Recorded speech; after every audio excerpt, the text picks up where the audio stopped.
Hi guys, welcome to my channel. So இன்னைக்கு நம்ம என்ன பார்க்க போகிறோம் கேட்டிங்க அப்படின்னா, ஆல்ரெடி நிறைய கஸ்டமர் நம்ம ஏஎம்டி ரைசானுக்கு ஆஃபர் போட்டிருக்கோம். இன்டெல் இல்லையான்னு கேட்டாங்க பார்த்தீங்களா. இன்டெல் எங்கள்கிட்ட இருக்குது. ஸோ அதுக்கான ஒரு காம்போ ஆஃபர் கஸ்டமர் கேட்டதுக்காக கொண்டு வந்திருக்கோம். இது திட்டு ஒரு 4 பிசி வெளியில் போகுது. ஸோ இன்னொரு 10 கிட் எடுத்திருக்கோம், இன்னொரு 6 கிட் இருக்குது. ஸோ இந்த கிட்டோட ப்ரைஸ் பார்த்தீங்க அப்படின்னா கஸ்டமருக்கு பேசிக் ஆஃபீஸ் யூசேஜ் தான். ஆனால் கொஞ்சம் கூட லேகே ஆகக்கூடாது.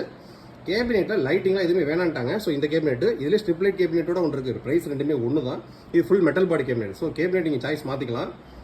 மதர் போர்டில் இன்பில்டாகவே எனக்கு ஒய்ஃபை ப்ளூடூத்தோட வேணும்னு கேட்டாங்க. ஸோ அதனால் ஜிகாபைட்டோட H16M கேமிங் ஒய்ஃபை டிடிஆர் இருக்கும். இன்பில்டாக ஒய்ஃபையோட வரக்கூடிய மதர் போர்டு. ஸோ ரேம் வந்து பார்த்தீங்கன்னா சிங்கிள் 16GB போட்டிருக்கோம். ஃபியூச்சரில் வேணும் அப்படின்னா கஸ்டமர் இன்னும் 16GB ஆட் பண்ணிக்கிறதுக்கு.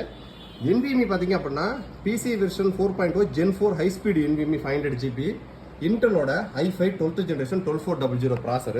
ஃபிங்கர்ஸோட கேமரா எஸ்எம்எஸ் கம்ப்ளீட்டாக எல்லா பார்ட்ஸுக்கும் உங்களுக்கு 3 years வாரண்டியோட வந்துடும். விண்டோஸ் 11 ப்ரோக்கான ஒரிஜினல் லைஃப் டைம் லைசன்ஸ் கீயோட சேர்த்து 32,990 ரூபாய்.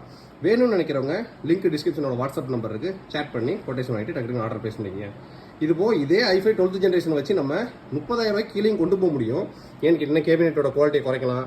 மதர் போர்டு பார்த்தீங்க அப்படின்னா இது ஒய்ஃபை மதர் போர்டு. இதே ஒய்ஃபை இல்லாத மதர் போர்டு போனால் இன்னும் 3000 ரூபாய் கம்மியாகும். ரேம் 16GB பதிலாக 8GB போடலாம். இது 500GB WD-யோட ஹை ஸ்பீட் NVMe. இதுவே பேசிக் NVMe போட்டோம்னு வச்சுக்கலாம், WD-ல கிரீன் NVMe போட்டோம்னு வச்சுக்கலாம், அது 3000 ரூபாய் தான். கிட்டத்தட்ட 1000 ரூபாய் கம்மியாகும். கிட்டத்தட்ட 27,000 28,000 கூட பண்ணலாம். ஆனால் நம்ம எப்பயுமே பார்த்தீங்க அப்படின்னா கஸ்டமருக்கு காம்பனன்ட் செலக்ட் பண்ணி கொடுக்கக்கூடிய இந்த மேட்சிங் லிஸ்ட்டில் வந்து எப்பயுமே பெர்ஃபெக்டாக இருக்கும். ஏன்னு கேட்டிங்கன்னா பிசி பில்டை பொறுத்த வரைக்கும் ஒன் டைம் பர்ச்சேஸ் பண்ணுறது 10 வருஷத்துக்கு எந்த பிரச்சனை இல்லாமல் உங்கள் பாட்டு யூஸ் பண்ணிகிட்டே இருக்கணும். அப்படியே உங்களுக்கு இஷ்யூ வந்தாலுமே சாஃப்ட்வேர் இஷ்யூ தான் வரும். ஃபார்மேட் பண்ணிட்டு OS போட்டு அடுத்த வேலையை பார்க்க ஆரம்பிச்சிடணும். ஹார்ட்வேர் இஷ்யூன்றது வரவே கூடாது. அந்த ஹார்ட்வேர் இஷ்யூ வராமல் இருக்கிறதுக்கு நம்ம கஸ்டமருக்கு ரெக்கமெண்ட் பண்ணுறது 3 விஷயம்.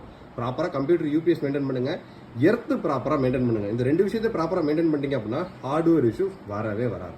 ஸோ நீங்கள் பிசி பில் ரெக்யர்மெண்ட் இருந்துச்சு அப்படின்னா உங்களோட பட்ஜெட் ரெக்யர்மெண்ட்டுக்கு தகுந்த மாதிரி நம்ம தமிழ்நாடு ஃபுல்லாக ஏகப்பட்ட கஸ்டமர்ஸ் பிசி பில் ரெடி பண்ணி அனுப்பிச்சிட்டு இருக்கோம். உங்களுக்கு நீட்ஸ் ரெக்யர்மெண்ட் இருந்துச்சு அப்படின்னா வாட்ஸ்அப் ஷேர் பண்ணி உங்களோட டவுட் அதையும் கிளியர் பண்ணிங்க. நெக்ஸ்ட் வீடியோ இதோட பெட்டரான சூப்பராக சந்திப்போம். பாய்.